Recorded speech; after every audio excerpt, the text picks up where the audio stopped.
we know that in our work that we do, these attachment styles get formed early on, largely influenced by our caregivers. But then the addiction, the infidelity, the stuff that we've done probably is a re-traumatizing of some of those older wounds. Would that be a good way to look at it? Yeah, they're reminders. They're reminders of things that we experienced similarly in the past. Yeah. And usually what we'll notice, most people will notice, is when that attachment injury gets triggered, they may experience internal anxiety. Their chest may be, their heart rate may be increasing, breathing faster, their muscles tense up. Yeah. And it's kind of a reminder, and almost their body's saying it's happening all over again. Right.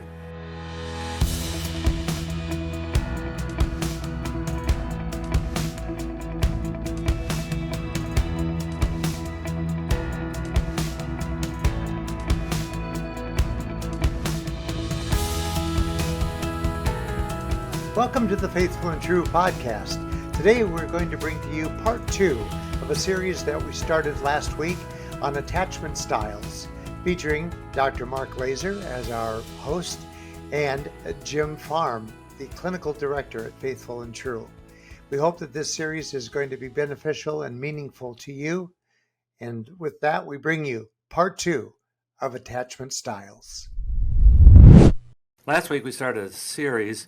And by the way, you've probably picked up at this point that when we say series, we never actually know how long they're going to be until we kind of get into it. So that's the case today. But we've invited back one of our therapists here, Jim Farm, who has a special interest in our topic, which is about attachments. So welcome back, Jim.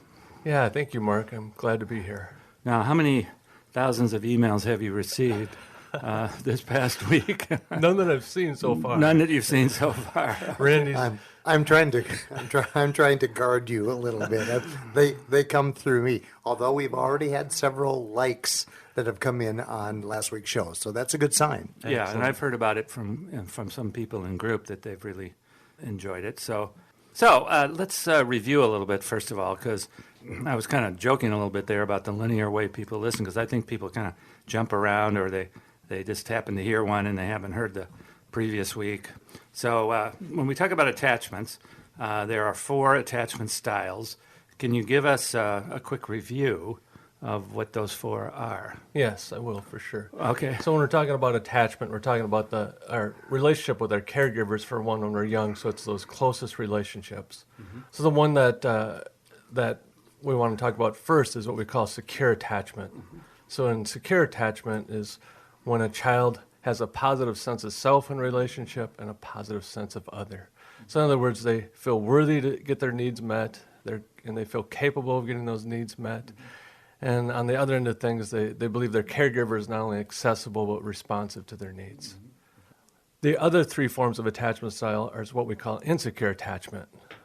The avoidant attachment is where a child learns that I need to take care of my own needs. Mm-hmm. So there's an overemphasis upon self in regards to meeting my needs and capability of meeting my needs, but there's a underemphasis that my caregiver is not accessible and not safe to meet my needs. Mm-hmm. So we call that avoidant or dismissive attachment. Dismissive. That's right. I like that word for some reason. The word itself sounds like dismissive. I don't know. So. Yeah. Okay. The other 2 forms of attachment are well, let's start with the anxious attachment. Mm-hmm. So this is a kid that learns because of inconsistency from the parent. So the parent is there sometimes not, that there's an anxiety internally for them in regards to their own needs, mm-hmm. of getting those met. So they have a negative sense of self in regards to their capability of meeting their own needs. Mm-hmm. But then they have an overemphasis upon the caregiver. They get preoccupied with the caregiver in regards to getting their needs met. So they tend to, overly pursue them, and then, typically don't get the response they want, and they'll often get angry and tend to cling.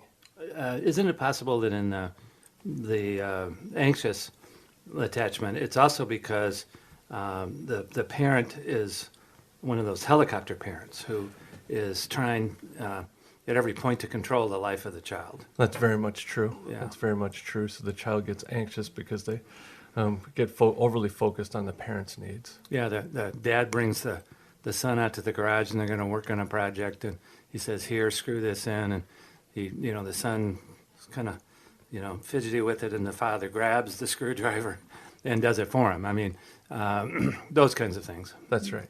That's right. And so then the last one. So the last one is what we call disorganized attachment. Typically what we see is folks that learn this attachment style come from backgrounds where there's been abuse and neglect, chaotic environments. Mm-hmm. So in other words, they develop a negative sense of self in regards to getting their needs met.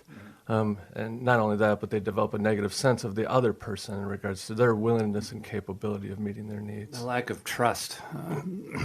Here's a little device that I sometimes use for our listeners. So if they have a piece of paper to write with, I would draw what looks like a 4-square box. So a big box with 4 boxes in it. And at the top left, put secure attachment. And then the top right, put avoidant. The bottom left, put this anxious. And then the bottom right, put disorganized. And then, I don't know, I always look for these little devices to help you remember things. If you put in the top left, the secure, put plus, because that means you have a positive sense of the other and a positive sense of yourself. In the top right, the avoidant, put plus and then minus. You have a positive sense of self in terms of being able to do things for yourself, but a negative sense of the other. That's right. And then maybe you're kind of picking this up as we go along, but in the bottom left, you would have a minus for a negative sense of self. I can't do it on my own. And a plus sense of the other. I have to have that person to get anything done.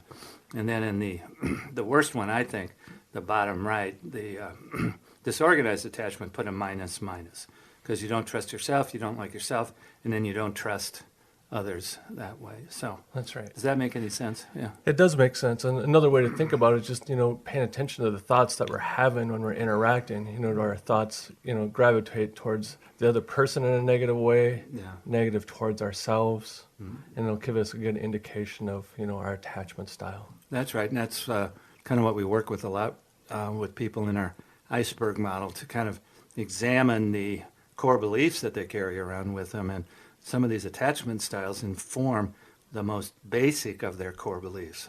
Yes. So important in therapy to do work on that. And we're going to talk along the way in this series about, what we can do about these things. But one of the things to do is, when we have all these negative beliefs about ourselves, for sure, is to be in community so other people are reminding us of what's really true. That's right. And in the community, the groups, they provide what we call corrective experiences, so we can have an experience of secure attachment with people when we're vulnerable with them and honest with them. Sure. Okay, so I'm going to set this up for you. Today we're going to talk a little bit more then about avoidant and perhaps the anxious attachment.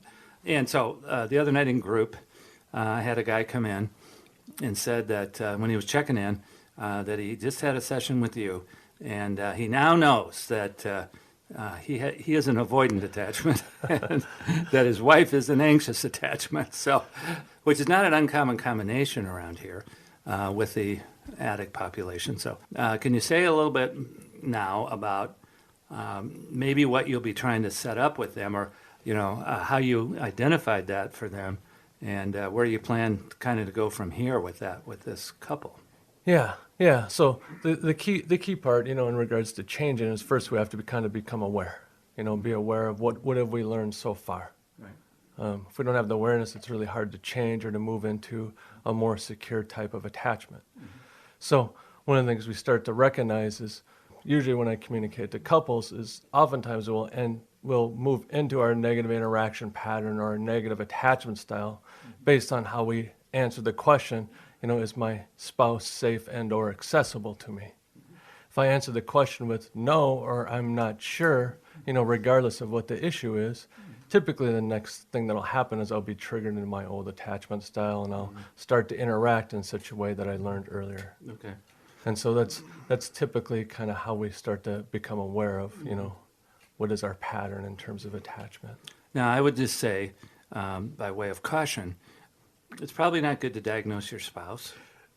That would not be a good thing. That would not be a good thing. So don't come home from a session and say, you're an anxious attachment. or Dr. Laaser says, you are really screwed up and you have anxious attachment. So don't diagnose your spouse. Read the attachments book together. Have a couple session with Jim, and both of you kind of figure out your own stuff. Yeah, and that's where the growth happens, is when we start to understand or learn our own attachment style. I think it's helpful when our spouses come to their own awareness of what they've learned in terms of their own attachment style. And then eventually that when we both come to that awareness, we can start to share that with one another, and it helps us when we get into those old patterns to be able to move into a more secure type of relationship. Well, one of the things we're going to talk about here in a minute is the fact that it's probably true, and we're going to talk about this as the trigger of the week, I think, that your partner's attachment style will probably trigger you because it reminds them of stuff. So, but before we take our break, do the trigger of the week, which is going to be that, we were talking about this at lunch.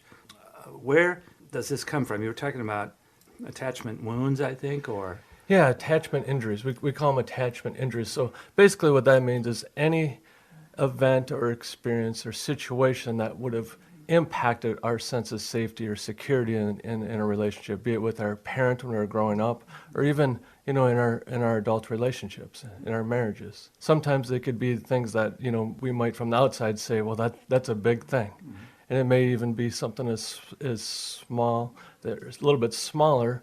Where I'm thinking of a couple that I worked with years ago, where the wife had a huge interview in a southern state, and flew down there, and her husband, being up here, was taking care of the 3 kids, completely forgot to call her and encourage her with the interview. It became a huge thing for her because of her previous injuries of being abandoned. It really put them in a downward spiral. So the parent, or the parents, or the caregivers for the avoidant attachment style would have lots of injuries about being left alone, ignored, neglected, left to play by themselves, take care of themselves. The parents are just not attending at all. Or the parents, maybe a single parenting situation or, something like that too. But they're basically not getting the safety and nurturing that they need. That's exactly right. So they learn to think that I have to deal with these feelings, these needs myself. Well, the positive side about this, I think, is that they do grow up rather independent. And these are the people that are often very successful at what they do because they have developed all of those skills, so to speak. That's right. So. Yeah, I mean, that brings up a good point. Sometimes we want to think, well, these insecure attachment styles, they're just bad things. They're bad diagnosis. Right. And I don't necessarily believe that to be true. Right. I think we can learn from that. Exactly. We were just mentioning an example of a husband who forgot that his wife was having a very important interview. Now, I don't know whether the husband had avoidant attachment, but the fact that the husband would not be available, he would be quiet, he would be withdrawn, he would go off and do his own things, he wouldn't invite her along, those kinds of things. Those would all be triggers, I think, to the spouse, right? Yes. So in other words, we know that in our work that we do, these attachment styles get formed early on, largely influenced by our caregivers. But then the addiction, the infidelity, the stuff that we've done probably is a re-traumatizing of some of those older wounds. Would that be a good way to look at it? Yeah, they're reminders. They're reminders of things that we experienced similarly in the past. Yeah. And usually what we'll notice, most people will notice, is when that attachment injury gets triggered, they may experience internal anxiety. Their chest may be, their heart rate may be increasing, breathing faster, their muscles tense up. Yeah. And it's kind of a reminder, and almost their body's saying it's happening all over again. Right. Yeah, in fact, we had a wife in one of our sessions yesterday. She was just, a 9 on the anxiety scale as they were getting into one of their something that had triggered her, that the husband had just completely spaced off. And she was having that visceral reaction. And, part of what she's working on in individual therapy with Debbie is some of the earlier stuff, but now in the couple stuff, we got to recognize that we've probably married somebody who is probably going to be our number one source of getting re-triggered into that old wound. Yeah. And then we sometimes make the mistake of thinking that it's the husband's stuff that caused it, but I think the husband's stuff reconfirms it or re-triggers it, because we are talking about the trigger of the week at the moment. That's right. That's right. And not only that, but the attachment injury that happens with discovery as well. So later in recovery, it re-triggers that attachment injury. Yeah, I once remember a therapist saying your wife is giving you the opportunity to work on your deepest wound. And I could have done without that opportunity. And then she said, but yes, life would be so boring. So anyway. And that is a good point. That there's so much truth to that therapist that said that, because we actually need those what we call corrective experiences. We have to have those experiences that put us in those similar situations, but then experience it differently. Yeah. That allows us to be able to move forward. Now, what do you think? Okay, so I'm back in my college days, and I'm cruising for a wife, which is actually not true for me. I'd already met Debbie, and we were already engaged. But so when I did meet Debbie in high school, if I'm more the anxious attachment, what am I looking for? Well, you're looking for someone that's not going to leave you. Thank you. Someone that's not going to abandon you. I mean, you're looking for someone that's going to be there for your needs. I mean, that's the biggest fear from someone from an anxious attachment is, are you going to be there for me? Once again, Mark has accidentally come up with our next series, Cruising for My Wife. Well, let's face it. I mean, when we're a certain age, we're all looking, if we are of that culture, of that mentality, that our vision is to get married, have children, family, and so forth. Let's face it. I mean, our earlier school opportunities are one of the best places to do that. So, but I think it's right. When I met Debbie, she was from a very secure family in many ways, very independent family, and a family that her parents wound up, before her dad died, being married over 70 years. So, I saw that Debbie was, really a committed person and going to be safe. And here I am, practicing my early level addiction. So I kind of needed a person like that I knew was going to be there. Yeah, we look for that, and sometimes then our attachment style starts to interact in such a way that our greatest fears come to realization. Well, we act out, and then we're going to raise those anxieties about whether our spouse is going to stay or leave. So now I'm tempted to ask you, do you do this for yourself? Because, I know you and your wife now, and Marlo is one of my favorite people. She is just a delight. I mean, the woman's a saint. The woman is yes, a saint. she is.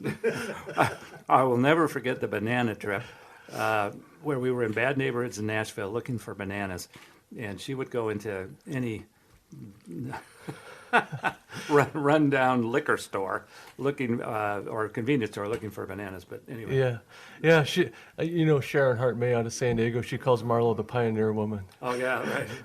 And very independent. Very independent. Yeah. So for sure, early in our marriage, one of the things we saw was Marlo probably came from more of an avoidant attachment style, and myself more from an anxious attachment style. Yeah. Well, it's interesting. You're a twin. I am a twin. Well, so okay, you're cruising. I'm sorry, I'm going to get emails about this. But so do you think even unconsciously, that's kind of what you were looking for? Yeah. You didn't write down on a piece of paper, these are the characteristics I'm looking for, but no, I was very attracted to that aspect of her for sure. Well, let's face it, we start with physical attraction. Yeah. But then there's something unconscious that we know that this is a good fit. Yeah. We don't look at it that way. This is comfortable, I think, would be one of the ways to look at it. Yeah, it's what we're used to. Yeah. And then unfortunately we get married, and not unfortunately we get married. But it's another series coming up soon after cruising for a new wife. Yeah, we realized we made a mistake. No, after we get married, some of these issues are going to start coming up, and then we're kind of surprised by them, I think, a little bit. So, it kind of goes back to the trigger of the week. We're going to be constantly triggering each other because of our attachment styles. I think the way to maybe start talking today at least a little bit about, what to do about it, is to recognize it, accept it, and know that both of us simultaneously in therapy need to be working on it, don't you think? Yeah, I think that, and usually what we find is one person's willing to work on it first, and they start to, move into more of a secure place or a safe place, and that does make an impact on the other person. Right.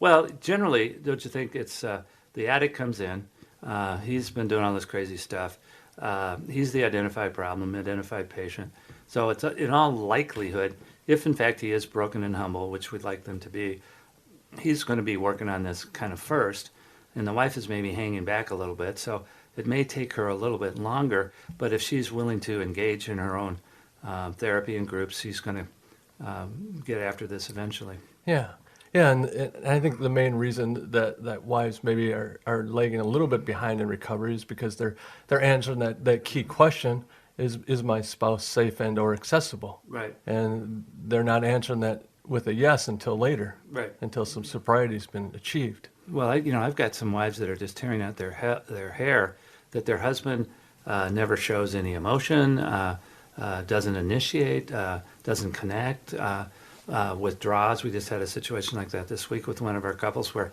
they were having a crisis with one of their daughters, and the husband just kind of went off and did some of his own stuff. I think there's other couples flashing through my head, but typically if the husband is the avoidant, it's going to just drive the wife crazy in terms of longing for the intimacy which they've never had. Yeah.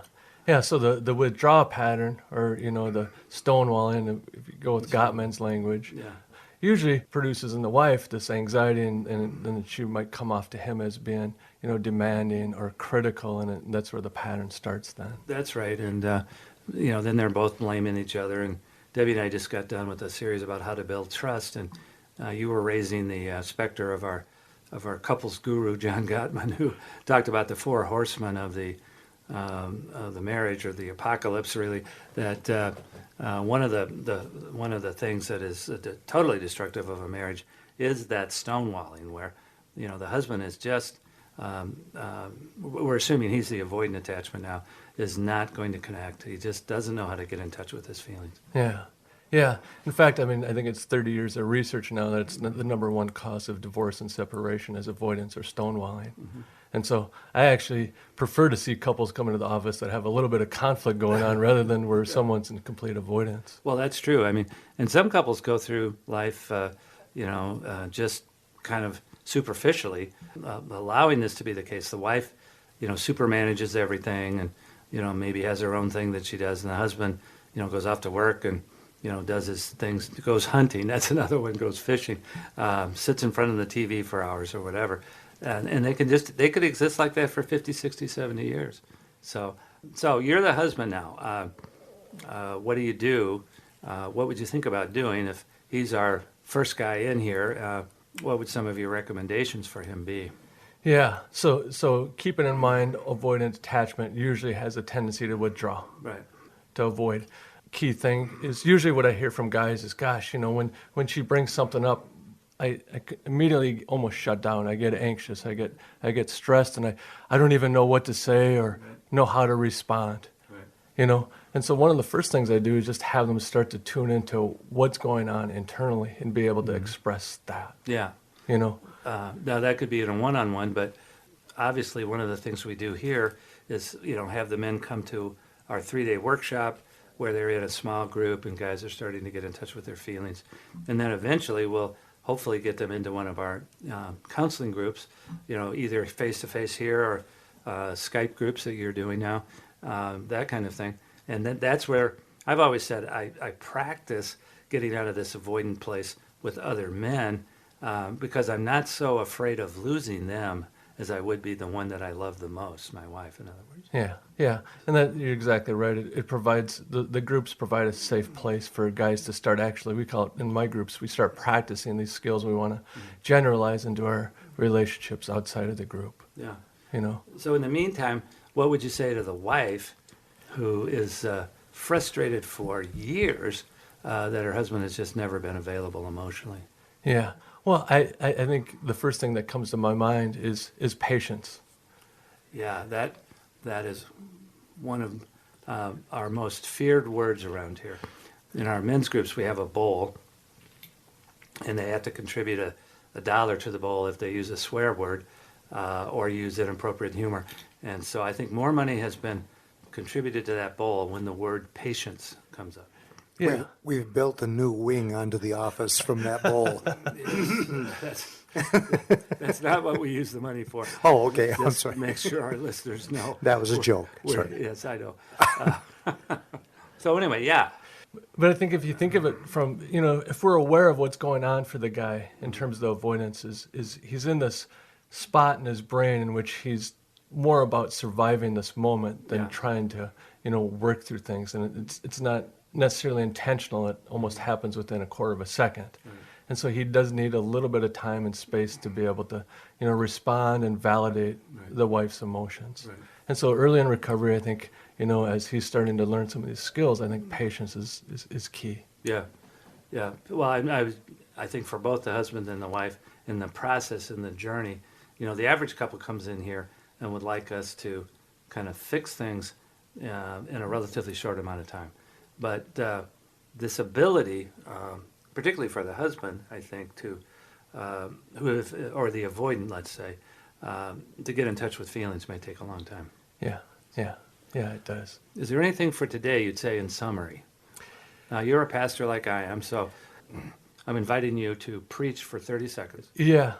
So, you think about avoidant attachment, anxious attachment, and what does that, mean for our relationship with God? Ah, good. That's a good intro. So the anxious attachment, what's our biggest fear? That we'll be left, we'll be abandoned. Right.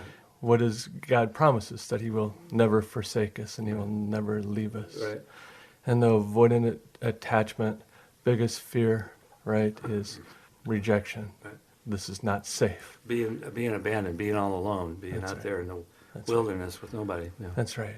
What does Paul say about God is that he's for us, right? It's for us, yeah. There can not be anything that separates us from the love of God. That's right. So in other words, I think in our recovery journey, we're really going to, at some point, need to focus on our spiritual journey, our devotions, our meditation, our Bible studies, and we're going to need to be in community of men who are reminding us of that truth about God. Yeah. It provides a basis. If we have a secure base, if we have a secure attachment with God, it allows us to start to be able to move towards others in a secure way as well. Yeah. Thank you for joining us today on the Faithful and True podcast. This has been part 2 of a 3-part series on attachment styles, featuring Dr. Mark Laaser as host and Jim Farm, clinical director here at Faithful and True. We hope that this series is beneficial to you and that you're enjoying these podcasts. We will be following up next week with part 3, the final installment on this series. We also invite you to visit faithfulandtrue.com, where you'll find many resources available to you, as well as information and registration opportunities to attend one of our upcoming men's workshops, our wives workshop, or our couples workshop. All that information is there on the website. So until we join you again, we hope that this coming week will be a week for you that's filled with many blessings and with great vision.